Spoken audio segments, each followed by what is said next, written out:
this program has become fairly regular, I have to devise out ways to hold your attention, to get your attention riveted.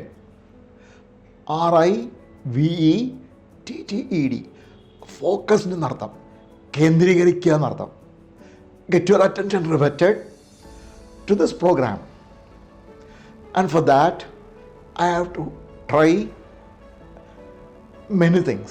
And I promise you that I'll come out with a variety entertainment.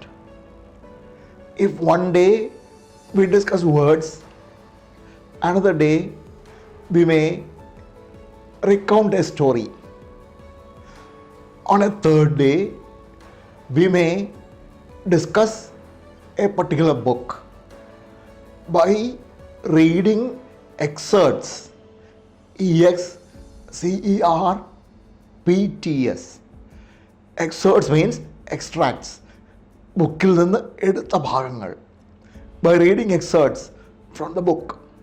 അങ്ങനെയെല്ലാം വിവിധങ്ങളായ മാർഗങ്ങളിലൂടെ നിങ്ങളുടെ ശ്രദ്ധയെ ഇതിൽ നിർത്താൻ ഞാൻ ശ്രമിക്കാം.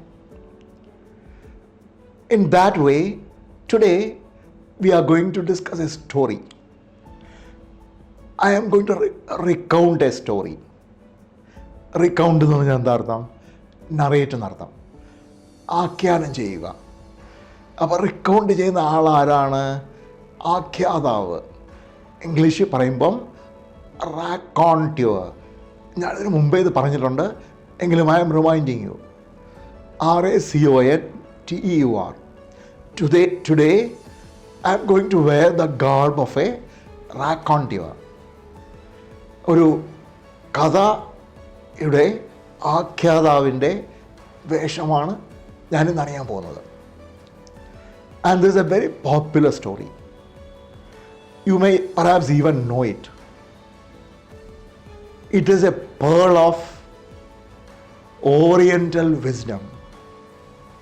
Oriental means belonging to the East. Occidental means belonging to the West. Occidental പാശ്ചാത്യം, oriental പൗരസ്ത്യം.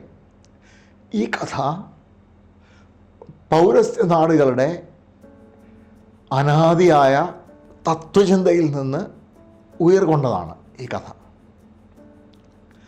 Let me narrate the story. There was a king. This king was unique in the sense that he analyzed himself. He knew when he was exultant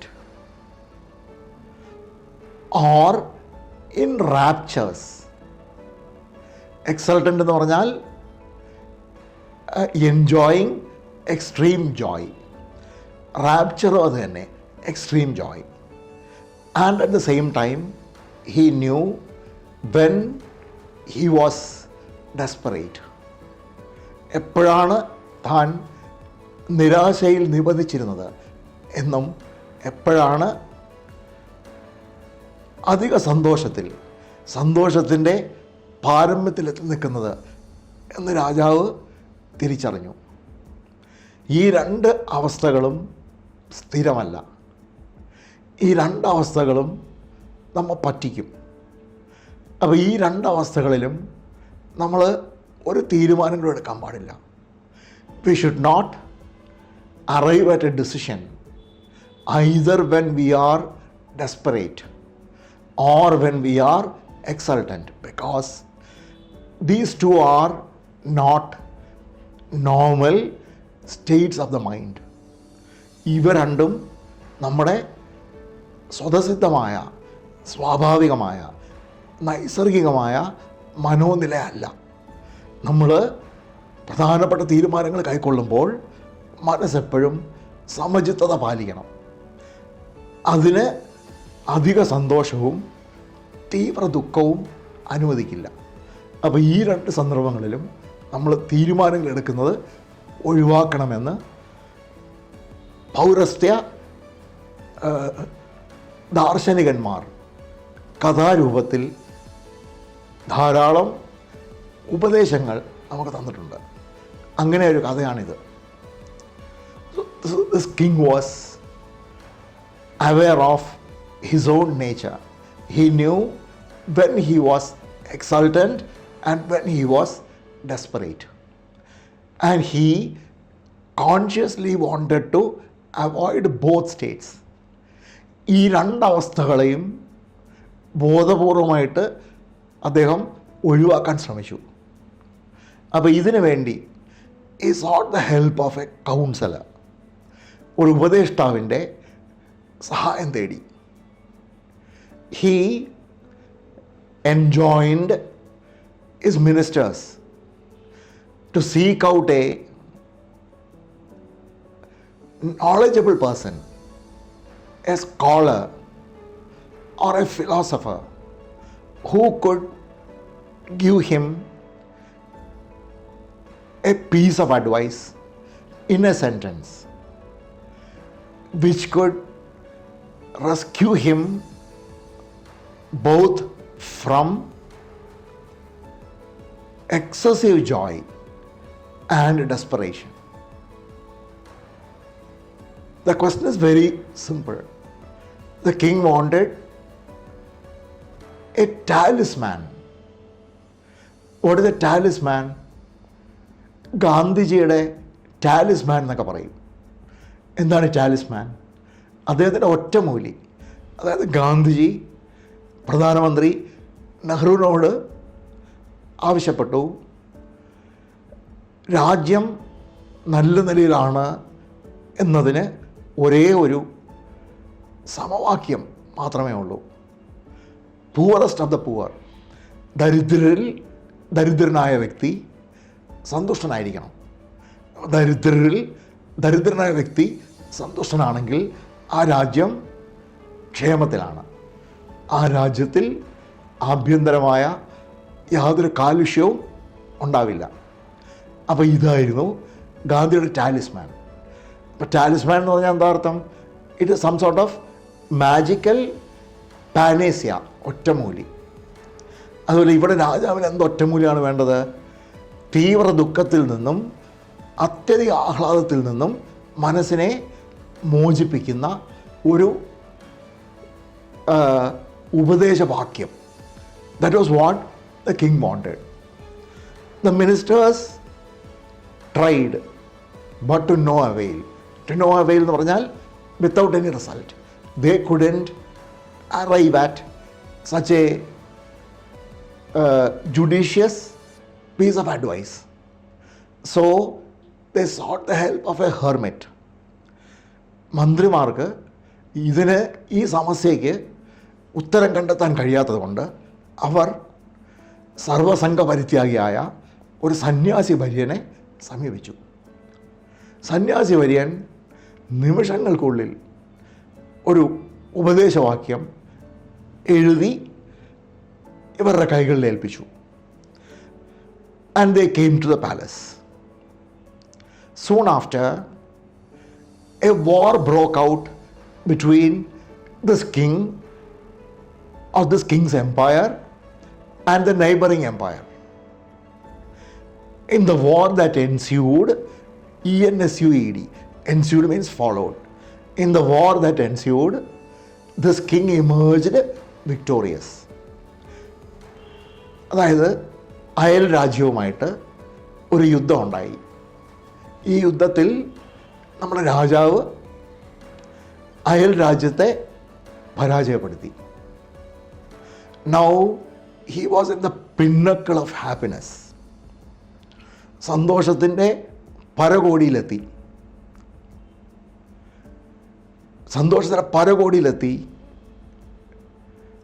യുദ്ധത്തിൽ വിജയവൈജയന്തി പറത്തി നിൽക്കുന്ന സമയത്ത്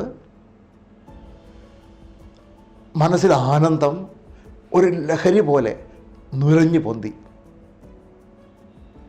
രാജാവ് തിരിച്ചറിഞ്ഞു ഇത് അപകടമാണ്, ഈ മനസ്സിനെ ശാന്തമാക്കണം. And the king was exultant. The king was jubilant, JUBILANT, extremely happy. the king was jubilant. It was as if he was the king of all that he surveyed. The whole world was under his own feet.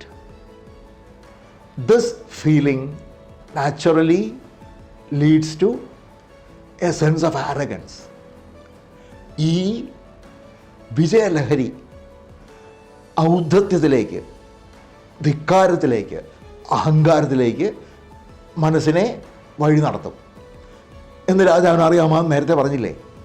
അപ്പോൾ രാജാവ് ഈ സമയത്ത് തൻ്റെ മനസ്സിൻ്റെ സാധാരണ നില കൈവരിക്കാനായിട്ട് ആ ഉപദേശവാക്യം എടുത്തുകൊണ്ടുവരാൻ മന്ത്രിയോട് ആവശ്യപ്പെട്ടു. The king brought the paper. The minister brought the paper in which the hermit had written his talisman. TALISMAN. Talisman. ആപ്തവാക്യം, മുദ്രാവാക്യം എന്നൊക്കെ പറയാം. The king went through the talisman. After some time, the king regained his equipoise. ഇത് വായിച്ച് കുറച്ച് സമയം കഴിഞ്ഞപ്പോൾ രാജാവ് തൻ്റെ സമചിത്തത വീണ്ടെടുത്തു. അദ്ദേഹം യുദ്ധത്തിൻ്റെ വിജയത്തിൻ്റെ ലഹരിയിൽ നിന്ന് മുക്തനായി മനസ്സ് സാധാരണത്വത്തിലേക്ക് ഇറങ്ങി വന്നു. അപ്പോൾ രാജാവ് മനസ്സമാധാനം ആസ്വദിച്ചു. After some time, maybe a couple of years, the king went through a torrid experience. He lost his son. കുറച്ച് നാളുകൾക്ക് ശേഷം രാജാവ്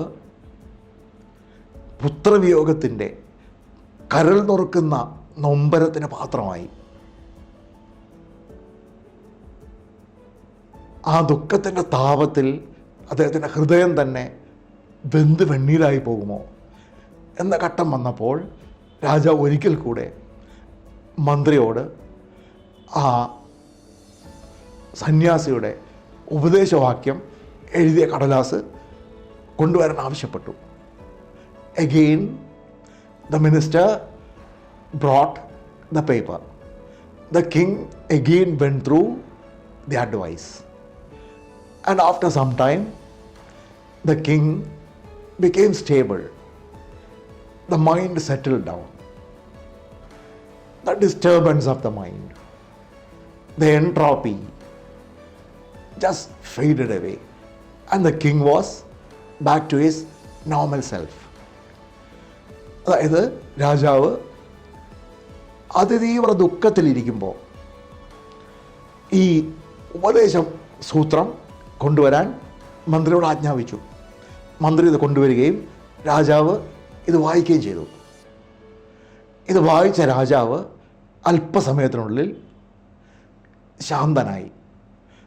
അദ്ദേഹത്തിൻ്റെ ദുഃഖം ഒരു പരിധിവരെ കെട്ടടങ്ങി. ഇനി the $1 million question is, what was the piece of advice that the hermit gave to the king?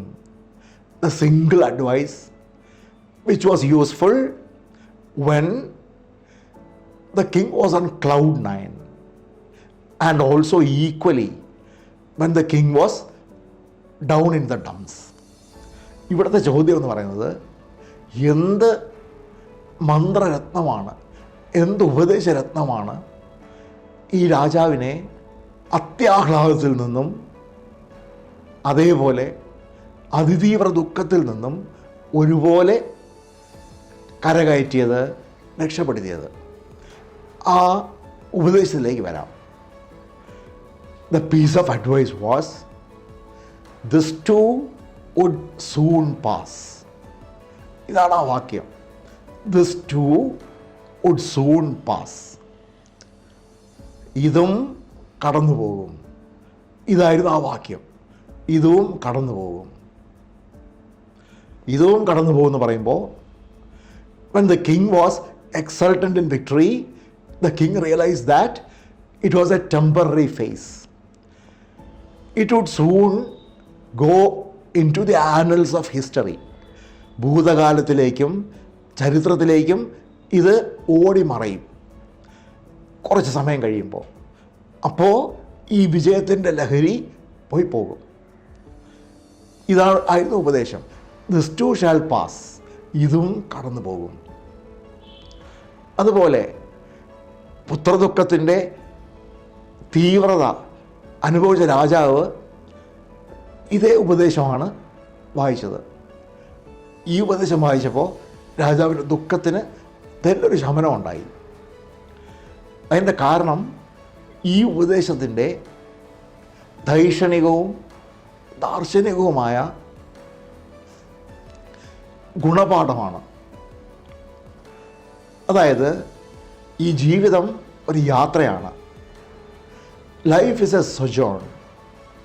SOJOURN. Sojourn means യാത്ര. ഈ ജീവിതയാത്രയിൽ നമ്മൾ പല സന്ദർഭങ്ങളെയും നേരിടും, തരണം ചെയ്യും. നമ്മൾ അനുഭവിക്കുന്നതെല്ലാം അവസ്ഥാന്തരങ്ങളാണ്. സന്തോഷവും സന്താപവും. ജീവിതം സുഖദുഃഖ സമ്മിശ്രമാണ്. Life is an admixture of happiness and sorrow. സുഖദുഃഖ സമ്മിശ്രമായ ജീവിതത്തിൽ നമ്മൾ ഓരോ അവസ്ഥാന്തരങ്ങളിലൂടെ കടന്നു പോകും. ഈ കടന്നു പോകുന്ന അവസ്ഥാന്തരങ്ങൾ ആഗന്തുകങ്ങളാണ്. അവ എന്നും നിലയ്ക്കുന്നതല്ല, ചിരസ്ഥായികളല്ല. All these experiences are fleeting. They come and go. They don't stay with us. They are even imposters. Imposter ആരാണ്? ചതിയൻ. IMPOSTER. അവർ ചതിയന്മാരാണ്. എന്തുകൊണ്ട് അവർ ചതിയന്മാരാകുന്നു? They don't remain with us permanently. നിത്യനിരന്തരമായിട്ട് ഇവ നമ്മുടെ കൂടെ നിൽക്കുന്നില്ല, വന്നു പോകുന്നവയാണ്. അപ്പോൾ ഇവയെ നമ്മൾ അവലംബിച്ചാൽ നമ്മൾ പറ്റിക്കപ്പെടും. നമ്മൾ ഒന്നുകിൽ ദുഃഖത്തിൻ്റെ അഗാധ ഗർത്തത്തിൽ നിപതിക്കും, അങ്ങനെ നമ്മൾ മനസ്സ് വിഷമിക്കും. അല്ലെങ്കിൽ നമ്മൾ അഹങ്കാരത്തിൻ്റെ കൊടുമുടിയിലേക്ക് ആരോഹണം ചെയ്ത് അതിലൂടെ വ്യഥയുണ്ടാവും. ഈ രണ്ടും നമ്മുടെ മനസ്സിനെ വ്യഥയിലേക്ക് നയിക്കും. അപ്പോൾ നമ്മൾ ഒരിക്കലും സമചിത്തത കൈവരിക്കില്ല. We will never enjoy equanimity of mind, equipoise. അപ്പോൾ we have to understand that life is a sojourn and all the episodes and events are fleeting. വന്നിട്ട് പെട്ടെന്ന് മറയും. They come and they go. They are fleeting. They are short-lived. They are temporary. They are ephemeral. EPHEMERAL. Ephemeral means short-lived. They are short-lived. They are ephemeral. They are not permanent. But we tend to cling on to these fleeting episodes as though they were real and permanent. This is the folly we commit. In fact, our life is a sojourn through the vicissitudes. VICISSITUDES. It's a beautiful word. What is vicissitude? എൻ്റെ കൃത്യമായ മലയാളം ഭാഗ്യ വിപര്യം എന്ന് പറഞ്ഞാൽ മാറി മാറി വരുന്ന സുഖ ദുഃഖ പദ്ധതികൾ, മാറി മാറി വരുന്ന സുഖദുഃഖ സംഭവങ്ങൾ. ഇതാണ് വിസിറ്റ്യൂഡ്സ്. വേറൊരു തരത്തിൽ പറഞ്ഞാൽ നമ്മുടെ ജീവിതത്തിലെ സംഭവ പരമ്പര അല്ലെങ്കിൽ അവസ്ഥാന്തരങ്ങൾ. ഈ അവസ്ഥാന്തരങ്ങളാണ് വിസിറ്റ്യൂഡ്സ് എന്ന് പറയുന്നത്. വിസിറ്റ്യൂഡിൻ്റെ എക്സാക്ട് മലയാളം ഈസ് ഭാഗ്യവിപര്യം. No person is happy forever. nor is anybody depressed forever. They take turns. Today one may be happy, and tomorrow one may be desperate. So they take turns. This story teaches that everything shall pass. No episode in life, no event is permanent. And so we should attach only so much of importance for them. ഒരു ദൈക്ഷണികനും ദാർശനികനും ഈ ചിന്ത രൂഢമൂലമായിരിക്കും. അവർ അതുകൊണ്ടാണ് ഒരിക്കലും ദുഃഖത്തിൽ നിപതിക്കാത്തത്. അവർക്ക് അവരുടെ മനസ്സ് ദുഃഖത്തെയും സുഖത്തെയും തുല്യ ദൂരത്തിൽ വയ്ക്കുന്നു. They are not exultant, nor are they depressed. ഇവരാണ് സ്റ്റോയിക്സ്. STOICS. സ്റ്റോയിക് എന്ന് പറഞ്ഞാൽ എന്താണ്? Who is A stoic? Stoic എന്ന് പറഞ്ഞാൽ സുഖവും ദുഃഖവും ഒരുപോലെ കാണുന്ന ഒരു വ്യക്തി. സുഖം വരുമ്പോൾ അമിതമായി സന്തോഷിക്കാത്ത ആളും ദുഃഖം വരുമ്പോൾ അധികമായി ദുഃഖിക്കാത്ത ആളും. കാരണം ഇത് രണ്ടും ഇമ്പോസ്റ്റേഴ്സാണ്, ചതിയന്മാരാണ്, വന്നു പോകുന്നവന്മാരാണ്, ചിരസ്ഥായികളല്ല എന്ന സത്യം ഗ്രഹിച്ച ഒരാളാണ് ഈ മനുഷ്യൻ. അപ്പോൾ he's A stoic. The noun form is stoicism. STOICISM. സ്ഥിതപ്രജ്ഞൻ. അവൻ്റെ പ്രജ്ഞയ്ക്ക് സ്ഥൈര്യമുണ്ട്, സ്ഥിരതയുണ്ട്. അവൻ്റെ പ്രജ്ഞ ഇതുപോലെയുള്ള സംഭവ പരമ്പരകളിലും അല്ലെങ്കിൽ അവസ്ഥാന്തരങ്ങളിലും മതിമറക്കാറില്ല. He will think that every situation will come and go. So he will not attach too much importance to these things. So I hope the tale has edified you. Edified means enlightened. നമ്മളെ ബോധത്തിലേക്ക് നയിക്കുക, വെളിച്ചത്തിലേക്ക് നയിക്കുക, തമസിൽ നിന്ന് ജ്യോതിസിലേക്ക് നയിക്കുക. ഇതിൻ്റെ ഒരു സാരാംശമാണ് തമസോമ ജ്യോതിർഗമയ എന്ന മന്ത്രം. From darkness to light. These stories are edifying. I humbly request you to meditate on it. And gradually we must also arrive at such a state of calmness of mind where we will not be swayed by passions. And when we are not swayed by passions, we will be able to focus all our energies on the task at hand, and we will be able to do them with very good results. Thank you, dear friends.